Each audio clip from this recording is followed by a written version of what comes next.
का काम है। आप परमाणु परमाणु रोज चिल्लाते हैं, आप चिल्लाइए परमाणु। पूरी दुनिया देख रही है, एम्बेसडर बोल रहा, पूरी दुनिया देख रही है कि इन्होंने न्यूक्लियर बॉम्ब का मजाक बना दिया है। इस समय जब पूरा दुनिया एक युद्ध को झेल रही है, ये परमाणु मजाक है इनके लिए।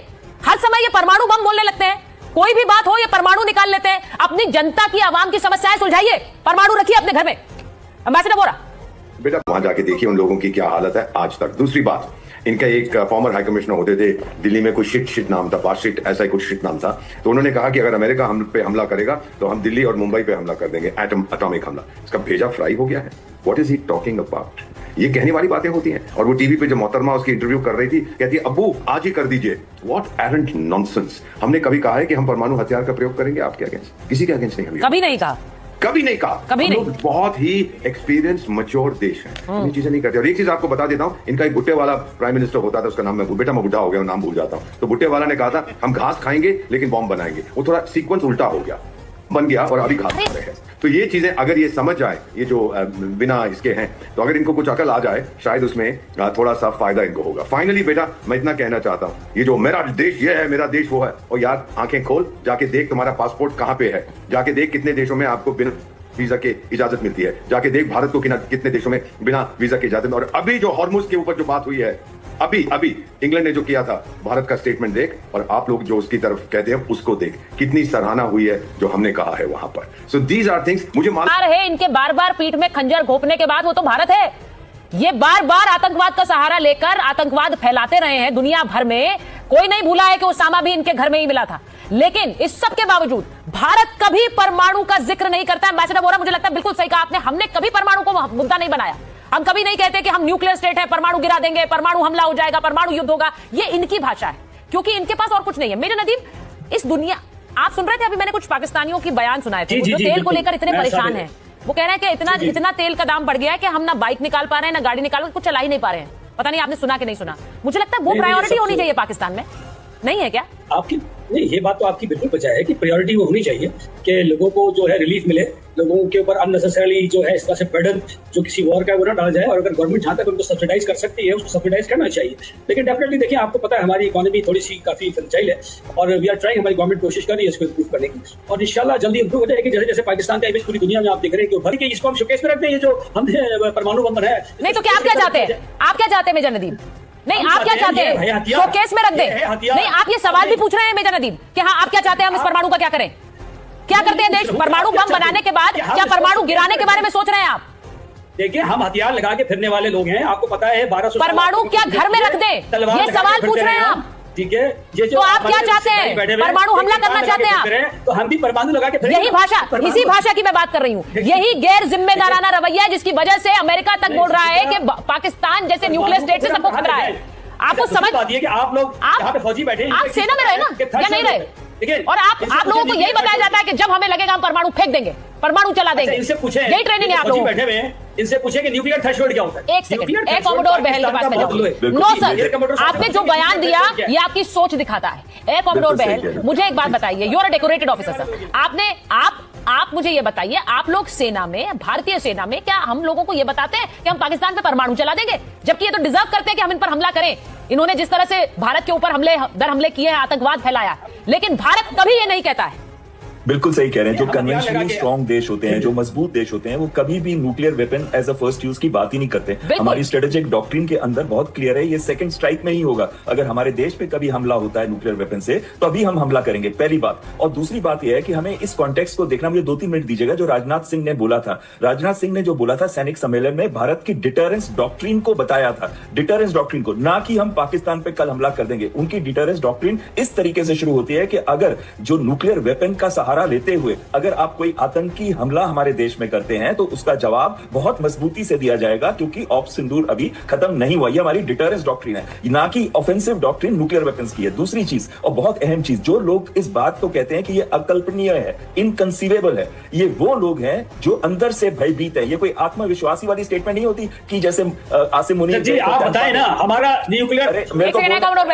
मेजर नदीम, आपका यही तो प्रॉब्लम है, जहां नाक जरूरी नहीं गोलियां वहां भी लगा देते हैं आप। तो कहीं ना, अब जैसे ईरान के उसमें लगे हुए हैं ना। एक चीज मैं आपको, मेरे को बोलने का मौका दीजिए, आपको भी मिला था। हाँ, दूसरी चीज ये आती है कि जब भी कोई इस बात का नाम लेता है कि अकल्पनीय है, जैसे कि आसिम मुनीर ने जाके टैंपा के अंदर कहा था हमला ना करे। अरे पाकिस्तान किसकी गारंटी देगा? वो कहेगा कि मैं न्यूक्लियर वेपन छोड़ दूंगा अमेरिका के ऊपर, मैं गारंटी देता हूं। ये बयान बकायदा अमेरिका का भी और इजराइल दोनों देशों का आया है। अमेरिका ने कहा है कि पाकिस्तान जैसा देश, न्यूक्लियर स्टेट, सबसे बड़ा खतरा है, और वो इसीलिए कहा है क्योंकि हर बार न्यूक्लियर बॉम्ब की बातें करने लग जाते हैं। भाई इजराइल ने भी ये कहा है कि जिस देश की खुद की गारंटी नहीं है वो दूसरे को गारंटी क्या देगा भाई। अब मैं एक बार मैं जरा ये दाम बताना चाह रही हूँ, क्योंकि बेटा साहब आप भी सुनिएगा, आरजू जी सुनिए। अब मुझे बताइएगा भी अगर मैं गलत बोल रही हूँ कि कैसे वहां पर पेट्रोल के दाम बढ़ गए हैं, जरा ये मैं चलाना चाहती हूँ। पहले जो पेट्रोल के दाम थे 321 रुपए, वो बढ़कर अब 458 हो गए, 137 रुपए की बढ़ोतरी हुई है। हाई स्पीड डीजल की भी बता दीजिए 335 अब 519 हो गया है। ये पेट्रोल के दाम वहां पर बढ़ गए हैं, इसी वजह से अब सोचिए 519 रुपए प्रति लीटर पेट्रोल डीजल वहां अगर मिल रहा है, तो फिर लोग वहां पर क्यों नहीं कहेंगे कि हाहाकार। परमाणु हमले की बात कर दी, ऑपरेशन सिंदूर के बाद फिर आसिम मुनीर ने परमाणु इस्तेमाल की बात कही, तो ये इनके लिए ऐसा लग रहा है कि एक कोड वर्ड बन गया है, जब कुछ ना समझ आए तो परमाणु कर दो। और ये बिट्टा साहब के पास एक बार जाऊंगी, मैं एक बार ये जरूर पूछूंगी आपसे, मेजर नदीम और बिट्टा साहब को लीजिए जरा। मेजर नदीम, ये जो मैं बात कह रही हूं, ये परमाणु वाली धमकी सर आज के समय में जब लोग वाकई युद्ध में अपनी जान गंवा रहे हैं और दुनिया भर में उसका असर पड़ रहा है, उस समय जब आप ये कहते हैं हम तो युद्ध रुकवाने के लिए जाते हैं, तो एक सुर में दोनों बातें नहीं हो सकती हैं। युद्ध भी रुकवा रहे हैं और फिर बार बार परमाणु भी कर रहे हैं। ये गैर जिम्मेदाराना रवैया है। देखिए युद्ध जो है ना, ये जो आप बात करिए, ये रुकती ही उस वक्त है जब अगले को पता होता है कि अगर उसने पंच मारा तो दूसरा 2 पंच मारेगा। ठीक है, तो उसको याद रखिए, ये डेटरेंस कहते हैं इसको इंग्लिश के अंदर, और आर्मी लैंग्वेज में टैक्टिक्स के अंदर भी इसको डेटरेंस कहा है। ये डेटरेंस है, इस डेटरेंस को ही हमने उभारना है और ये बता देना है। देखिए हमारा $9 बिलियन का बजट है डिफेंस का, आपका $88 बिलियन का बजट है। आप देखिए जमीन आसमान का फर्क है, तो उसके बावजूद हमने रिस्पॉन्ड किया है और हमने ये बता दिया है कि आप अगर फोर्सेज लेकर आए। देखिए मैं इन्फेंट्री को मैं यही कह रहा हूँ कि एयर कमांडो साहब को पहले का नहीं पता कि फोर्सेज जब आर्मर के साथ ब्रिज हेड बनाती है किसी की सरहद के ऊपर और असॉल्ट लॉन्च करने लगते हैं, आर्मर के साथ इन्फेंट्री फॉलो जोन करती है, तो हम कभी भी उसको असेंबल नहीं होने देंगे, क्योंकि किसी भी असॉल्ट फॉर्मेशन के लिए उनको लाखों में जमा होना होता है। तो हमारे पास परमाणु ही है कि उनको वेपराइज कर देंगे, आपकी जितनी फौज आएगी वहां पे हम आने नहीं देंगे। उसकी वजह है कि हमारी विड्थ बहुत छोटी है। क्या बोले जा रहे हैं? हमारी विड्थ बहुत छोटी है।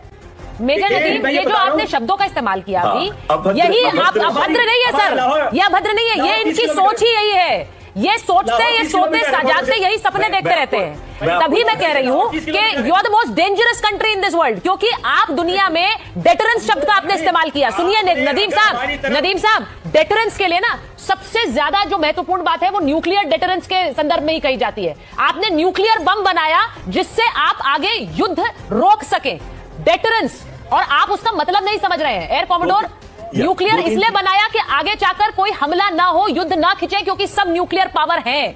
लेकिन ये इसलिए है कि ये सोचते हैं, ये सपने देखते हैं कि हम न्यूक्लियर बम गिरा दे कहीं किसी दिन। देखिए सुचरिता जी, 2-3 चीजें मैं बोलना चाहूंगा। मैं इनकी तरह पर्सनल लेवल पे अटैक नहीं करूंगा, बिल्कुल मत करिए। मैं सिर्फ लॉजिक की बात करूंगा। सबसे पहले nuclear weapons are weapons of strategic deterrence, यानी कि उसकी वैल्यू तब तक है जब तक उसका इस्तेमाल नहीं होता, यानी कि वो युद्ध को रोकने के लिए इस्तेमाल की जाती है। वैसे इनको मैं मेजर साहब को बताऊं, कॉलेज ऑफ एयर वॉरफेयर में मैं चीफ स्ट्रेटेजाइजर था, तो और वहां पे हमने बुलाया था पाकिस्तान के एम्बेसडर को भी और पाकिस्तान के डिफेंस एडवाइजर को भी। उन्होंने तब भी यही राग अलापा था जो आज, ये मैं कितने साल पहले की बात कर रहा हूं, तब भी उन्होंने यही राग अलापा था जो मेजर साहब अलाप रहे हैं। आप देखिए ऑपरेशनल सिंदूर के अंदर हमने आज तक कभी नहीं बात की न्यूक्लियर वेपन्स की। हमने ऑप सिंदूर अपनी धरती के अंदर रहते हुए उन वेपन सिस्टम्स का इस्तेमाल किया है जिससे उनके मल्टीपल बेसिस, 11 से 12 बेसिस, 4 से 6 radar, 2 command and control centre, 9 terrorist ठिकाने, हमने सब पे हमला किया। हमारा एक भी आर्मी का सोल्जर, और जो ये मुझे अहमद कोर की टैक्टिक्स बता रहे थे, मैं आर्मी वॉर कॉलेज में भी इंस्ट्रक्टर रह चुका हूं, इनको शायद नहीं पता होगा, लेकिन वहां पे हमारे आर्मी के टैंक्स ने 1 इंच भी पाकिस्तान के अंदर नहीं गए। हमने तो मोबिलाइज भी नहीं किया, ये लोग मोबिलाइज कर चुके थे ऑप सिंदूर में। हमें इतना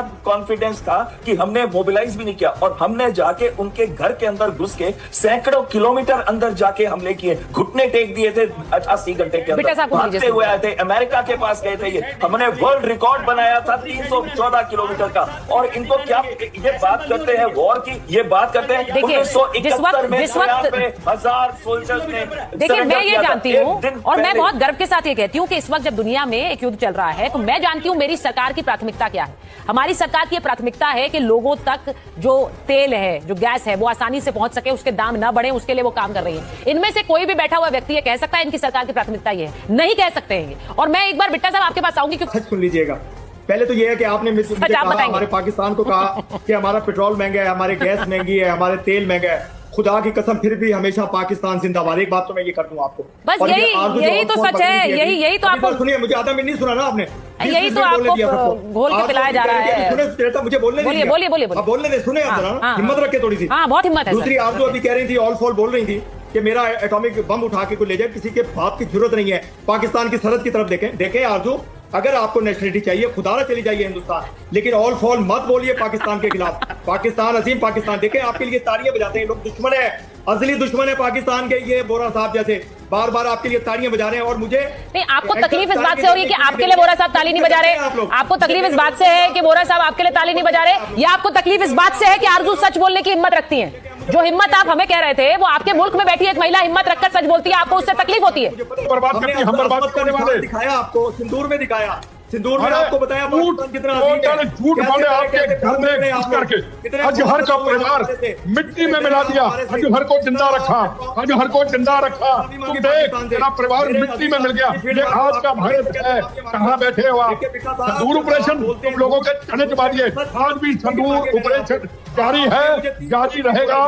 एक गोली चलाओगे तो गोली का जवाब हम देंगे, मैं एक बार- कुछ कर देंगे, अपने देश के अंदर से देंगे। ये आज की भारत की डिफेंस पॉलिसी है। देखिए आपके इरशाद, तो प्राइम मिनिस्टर मैं ये बात इरशाद जी आप ही से कहना चाहती हूँ कि आरज़ू जी जो कह रही हैं वो आप ही के हित में और आप ही के हक में कह रही हैं।